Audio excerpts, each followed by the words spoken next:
John 9, starting at verse 1. As he, that is Jesus, passed by, he saw a man blind from birth. And his disciples asked him, "Rabbi, who sinned, this man or his parents, that he was born blind?" Jesus answered, "It was not that this man sinned or his parents, but that the works of God might be displayed in him. We must work the works of him who sent me while it is day. Night is coming, when no one can work. As long as I am in the world, I am the light of the world." Having said these things, he spat on the ground and made mud with the saliva. Then he anointed the man's eyes with mud and said to him, "Go, wash in the pool of Siloam," which means sent. So he went and washed and came back seeing. The neighbors and those who had seen him before as a beggar were saying, "Is this not the man who used to sit and beg?" Some said, "It is he." Others said, "No, but he's like him." He kept saying, "I am the man." So they said to him, "Then how were your eyes opened?" He answered, "The man called Jesus made mud and anointed my eyes and said to me, 'Go to Siloam and wash.' So he went and washed and I received my sight." Then they said to him, "Where is he?" He said, "I do not know." Over to Chris.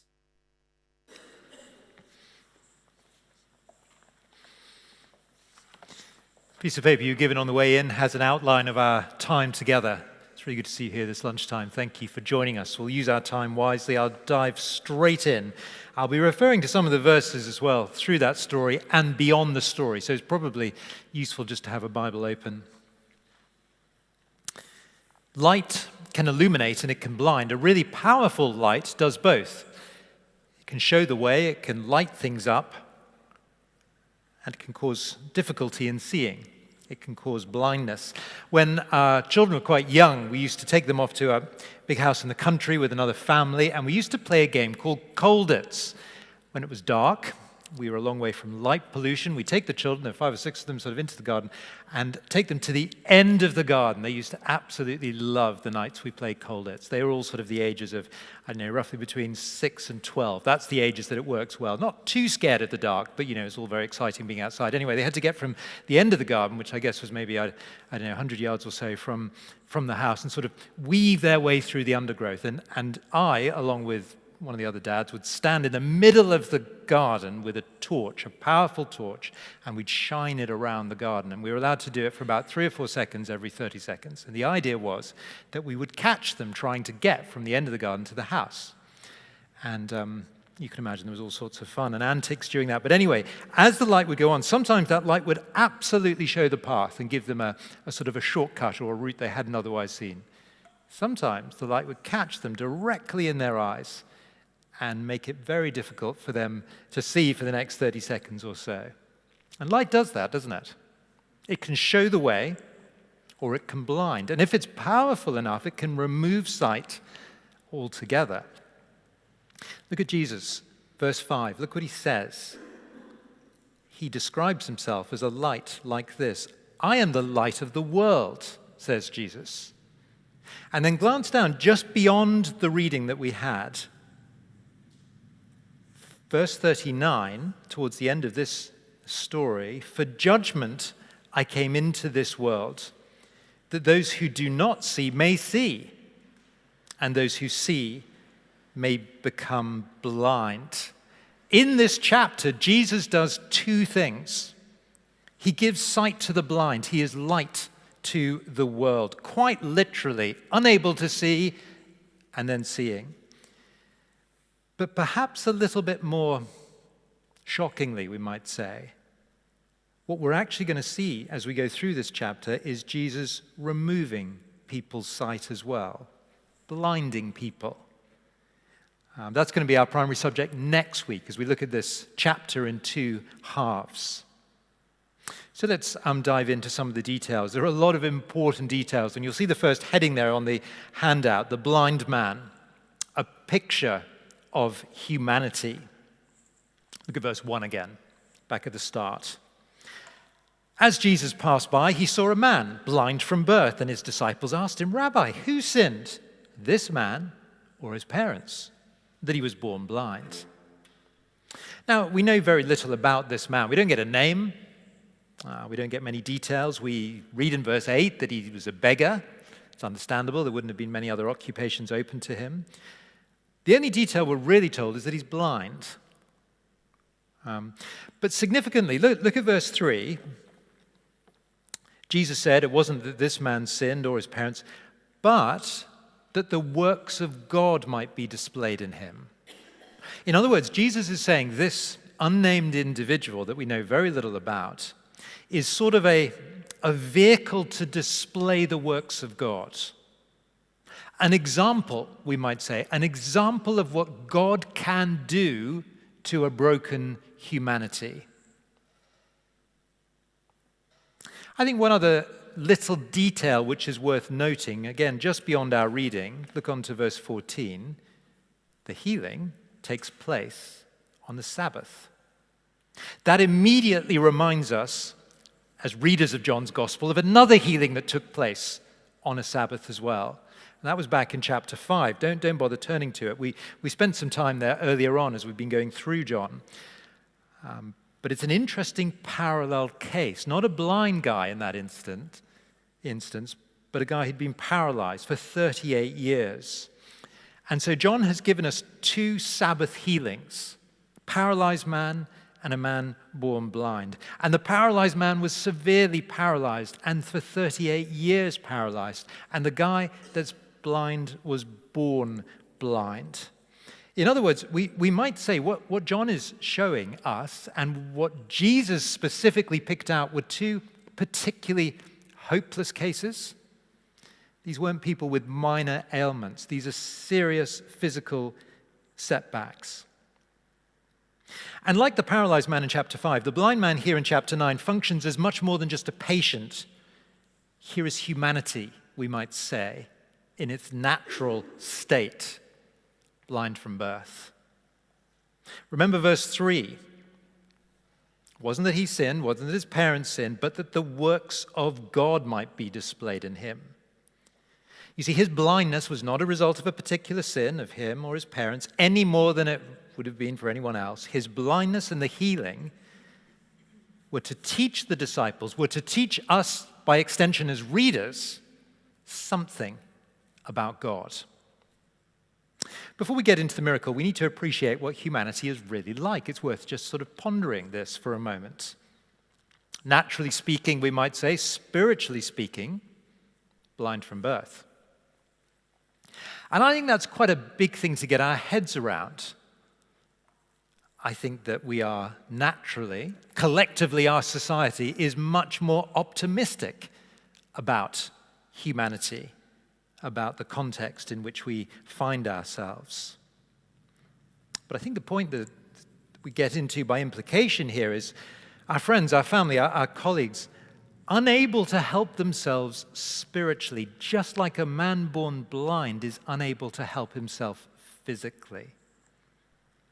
I think our dangerous group of Christians, perhaps, is forgetting how desperate the world's situation really is.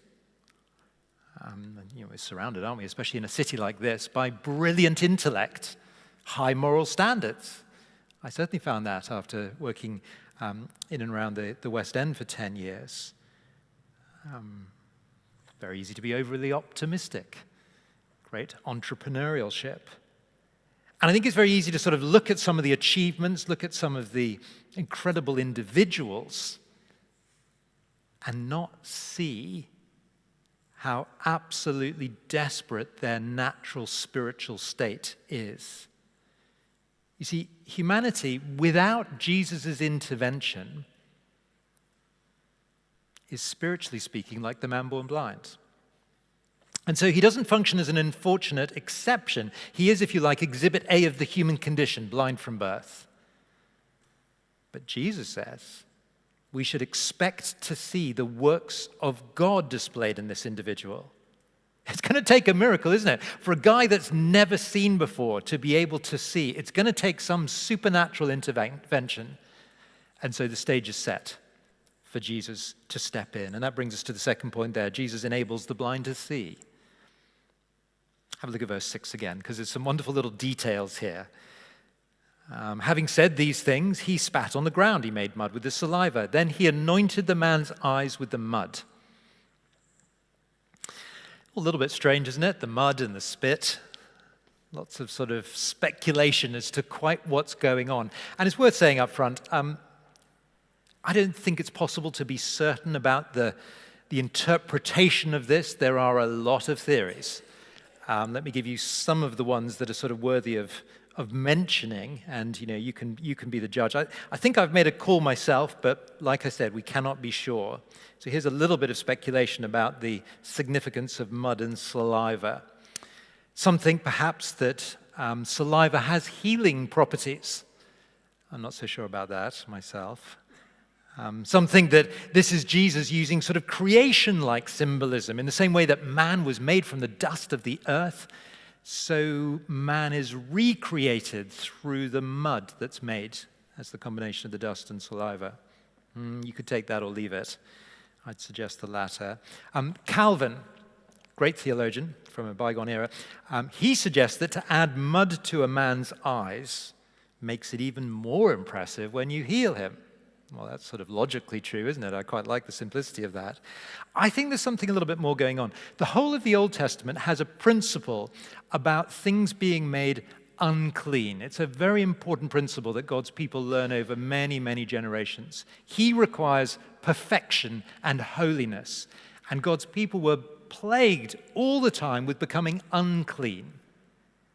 And of course, something that has been set apart or holy can immediately be made unclean if it comes into contact with something that is not set apart or holy. But Jesus turns that principle on its head. And Jesus alone can transfer a clean status to something that is unclean. And you see that in lots of examples, don't you, where Jesus sort of touches the lepers, or he'll break sort of natural boundaries. So I think maybe what might be going on here is the saliva, a symbol of transfer, something from Jesus to the individual. Like I said, there's a lot of speculation going on there. We can't be sure. Anyway, the point that matters is it works. Look at verse 7. Go and wash in the pool of Siloam, said Jesus, which means sent. So he went and washed, and he came back seeing. I mean, what a day. Born blind and now seeing. What an incredible turnaround it must have been for that guy. I mean, here he was now seeing a world that he had only ever touched or smelt, perhaps heard about.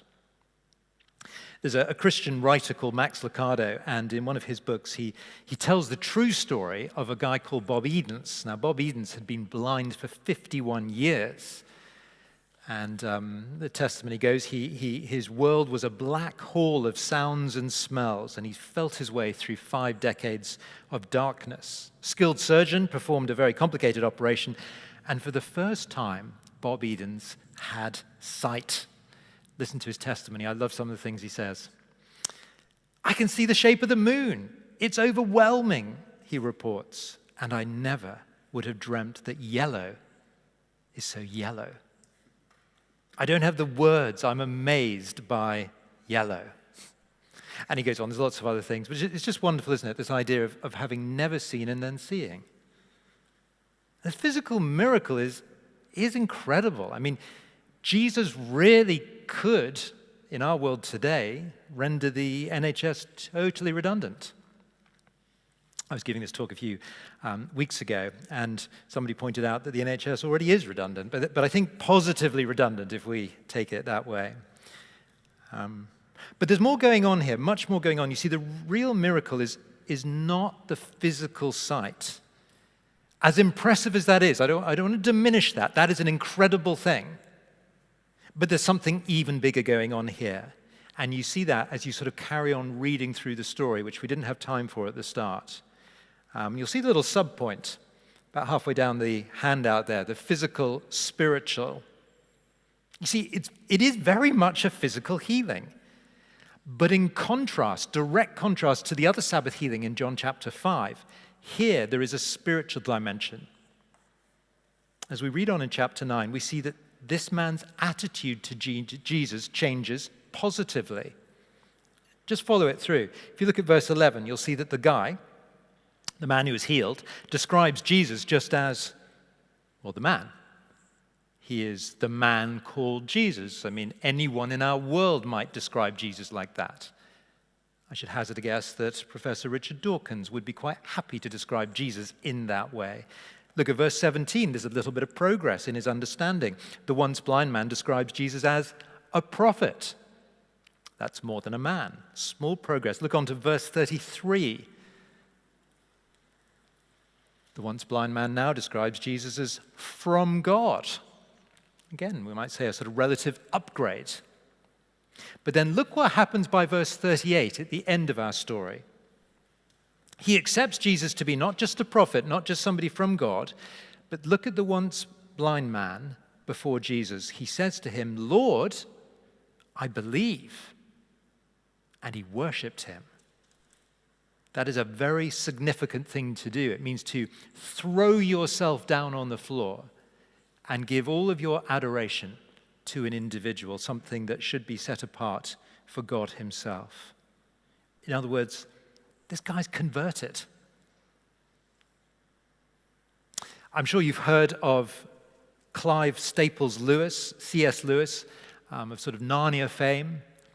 He's often quoted in different ways. His testimony, his own testimony of his conversion is amazing. You may know that he started off life as an atheist, in his own words, blinded by atheism and rationalism. I mean, he was a brilliant intellect, absolutely sort of above everybody in his fields in terms of sort of literature and understanding. He was encouraged by a number of Christian friends, Roman Catholic friend J.R. Tolkien and a few others. Lots of reading. He made some progress, and he got to a point in his life where he said, well, I'm now a theist. Don't believe in atheism, now a theist, not a Christian, but I do believe in some type of God. And then finally, from Lewis's point of view, he reluctantly surrendered and gave in to the Christian God. His testimony you can read in his book, Surprised by Joy. He says, "That which I greatly feared had at last come upon me. I gave in, admitted God was God, knelt and prayed, perhaps that night the most dejected and reluctant convert in all of England." And the point that's being made here in John's Gospel, in just the same way that it very obviously takes a physical miracle for the guy's eyes to be opened physically, so it takes a miracle for his spiritual sight to be restored as well. The passage doesn't use the word miracle, it uses instead this phrase, works of God. Remember that in verse 3, that the works of God might be displayed. And so, what exactly are the works of God? Well, the works of God mean change of state spiritually. It means belief in God. You see, the work of God is always concerned with the spiritual and with the eternal. And actually, that's a category that Jesus says is much more impressive. He describes it as a greater miracle than the physical stuff. It's not to diminish the physical stuff. It's saying as impressive as a physical healing is, there is something greater, and that is the spiritual work. Now, John goes on to explain over the next few chapters, after chapter 9. I mean, he gathers all the disciples round and he says to them, he commissions them, and he's saying they're getting worried about Jesus going back to heaven and leaving them. And he says, don't worry, after I've gone, the Holy Spirit's going to come alongside you, help you to remember everything that I've taught you. You're going to write it down and you're going to be witnesses. You're going to take those words out and others will join you.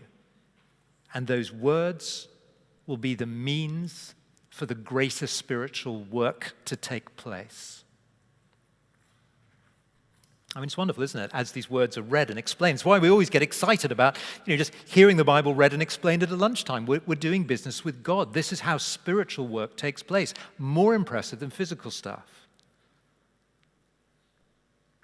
You see, it's not just intellectual facts. The stuff that's taught when the Bible is opened and explained, or as conversations about Jesus are had in the offices, These are spiritual sort of penny-dropping opportunities.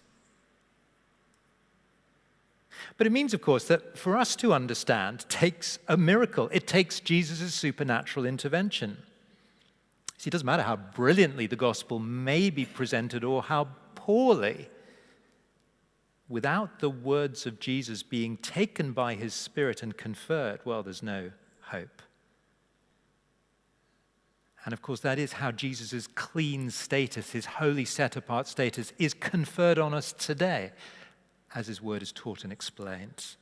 Jesus, the light of the world. How does that light hit our hearts as his word is taught and brought to life and light? And so what that means is, you may have been brought along today, or you may have joined us today, having been in the coffee shop perhaps, not completely convinced. We always say our lunchtime talks are for believers and skeptics. We always have skeptics here. If you're sort of thinking, yeah, I'm not really there with Jesus. I get some people are, I'm not there yet. You know, the best thing you could do would be to ask God for help. I don't see it, God. That's a brilliant start. That means you're prepared to accept that there is a bit of blindness, there's a little bit of short-sightedness, we might say, and that you recognize that you need help. Ask God for help. For many of us, of course, who are converted, of course, this acts as an absolutely essential reminder, doesn't it? Only Jesus can open blind eyes. Only his word can do that. How much do our prayers reflect that? But just in our last few minutes together, this final point you'll see on the handout, I think is a wonderful implication of this. Once we've sort of got the seriousness of the greater work that's taking place, well, spiritual sight changes a person. You see, conversion makes a difference. It's not a little sort of intellectual tick box. Yes, I've done that, right? What else do I do? I'll go off to the gym or something. It's not like that. There's something really deeply profound happens here. It's never a private decision. It's a publicly recognized and verifiable change that's taken place. That's what happens to our blind guy, now healed. And there's some confusion, even right at the beginning, isn't there? Just look back at verse 8. The neighbors and those who had seen him before as a beggar were saying, "Is this not the man who used to sit and beg?" Some said, "It is he." Others said, "No, but it's like him." And he was there. He kept saying, "I am the man." You can sort of hear the frustration. When God works in us to convert us, people will notice. And this change was profound. Just think about the difference between the start and the end of the story. The start of the story, the guy is blind and begging. As far as society is concerned, he is insignificant, probably at the city gate or whatever, just asking for money.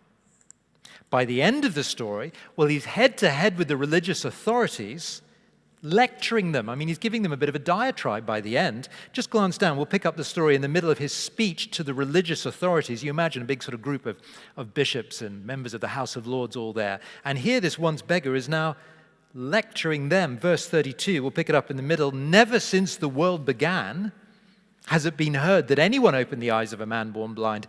If this man were not from God, he could do nothing." That's a big thing to say to the religious establishment. And look at them, their answer in verse 34. "You were born in utter sin, and you would teach us." And they cast him out. What an incredible change from where he'd been. We'll consider the significance of being cast out. That means to be cast out of the synagogue. That means to have a black mark against your name. It would have made it very, very difficult to operate in society. We'll talk more about that next week. But the point here is that spiritual sight changes a person and has a profound impact. That may be something that's happened to you, that you're aware of that sort of change in your own life. Maybe you've been brought along and you've seen that change in the Christian that's brought you along. It makes a big difference when somebody becomes a Christian. It doesn't have no effect. There are lots of examples of this. Think of the Apostle Paul. He tried to kill Christians and succeeded. He was converted. He protected Christians and tried to convert others as an apostle. The story I love the most in this sort of area is the story of Nicky Cruz. There's a couple of books you can read about it, his own testimony and the testimony from the preacher that was involved in his conversion. But Nicky Cruz, he started off, he's such a serious sort of aggressor, born into a Satanist family. He grew up in one of the most feared gangs in New York, the Mau Mau's, caused havoc. One day he meets a preacher. The preacher says to him, the preacher's called David Wilkerson, the preacher says, God loves you. And he said, I'm going to kill you, because he hated that. 2 weeks later, the preacher had an evangelistic event. Nicky Cruz thought, right, I'm going to go and teach him a lesson. And as the story goes, he went armed, ready to cause havoc.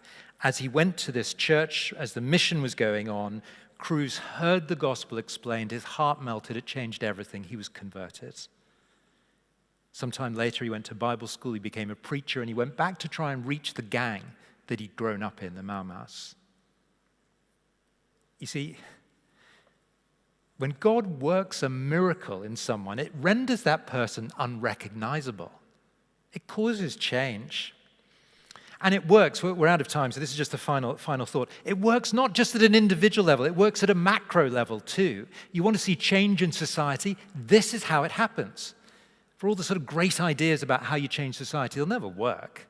That's why nothing ever gets better. But the gospel works, and the gospel causes change.